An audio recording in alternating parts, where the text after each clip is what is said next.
Let's talk about some easy, quick charms that you can do that I've recently found are kind of my favorite things at the moment-ish.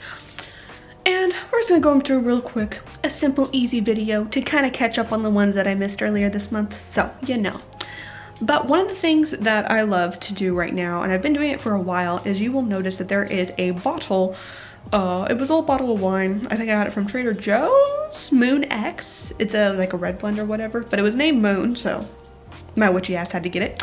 And I have a little skull topper wine stop in it, but instead of holding wine anymore, it holds water that it always stays into the windowsill. And that's because it's my moon water. It's where I put that bottle, I fill it up when it gets empty. Sometimes I'll water my plants with it. Sometimes I will use that, like a little splash of that water in something. But it's one of those things where like I always seem to forget to do like a fair amount of like charging the water for the full moon, you know? Like it's always like, oh, the full moon came and happened? Shit. You know, so many times during my few years of practicing here.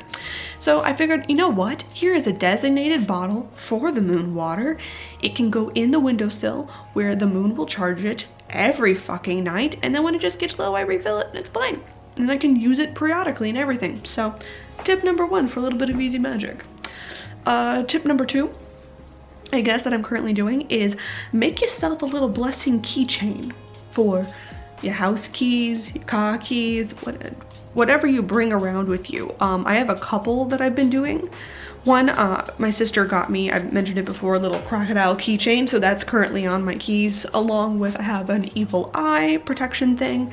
And then recently, one of the ones I have is, I bought this tiny little skull that's been carved out of deer antler years ago in Arizona when like I first moved there. I just saw it in a little shop and I really wanted it.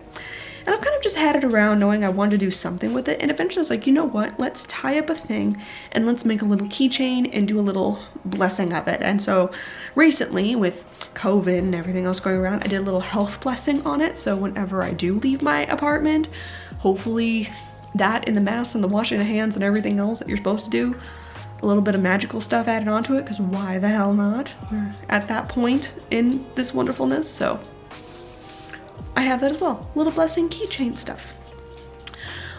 Something else that I absolutely love to do, which I've done with my poppets, I've done with, I'm currently having a different type of spell, which I'm gonna keep to myself, a little bit of secrecy there, but I love to charge spells and connect them to me and different magical objects, etc. by sleeping with them or putting them under my pillow.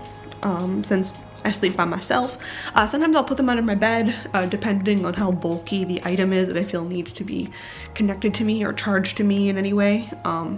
But like the poppet, because it was squishy, I put it right underneath my pillow. I put tarot decks underneath my pillows. I've put crystals, what have you. Sometimes the crystals are weird because they get out from under there and then it's just like rocks stabbing you in the bed.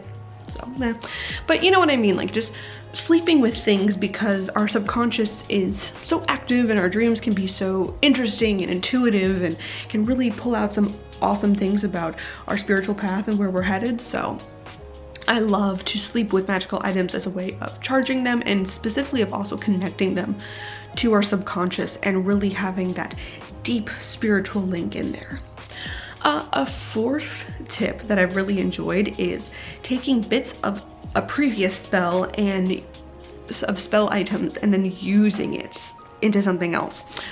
For example, I know recently in a video before Youtober, I did a alteration to my poppet. I wanted to change it up a little bit and re-imbue it with some things. And so I ended up actually cutting off pieces of my poppet and re-sewing it. And so I've been having these little scraps on my altar charging for a while now, and I was like, eventually I'll figure out something I want to do with it. And so with those scraps now, what I'm going to do, because they are one, black, so easy to mess in, I want to sew into them little sigils, and then I want to sew these little patches of fabric into all of my clothing. I bless my clothes on a regular basis to kind of act as them all as protective cloaks and stuff, you know, just little extra protective energies. But I was like, oh, this is even better, because all of the vibing and self-love and all that stuff that I put into the poppet could immediately be sewn into all of my clothes and has an extra level of protection and I don't know, with the Pop-It, because it was so focused on self-love and good body image and health, like it's so many things that routinely, I don't know about you, but sometimes I just put on the wrong damn outfit that day and I feel like crap about myself.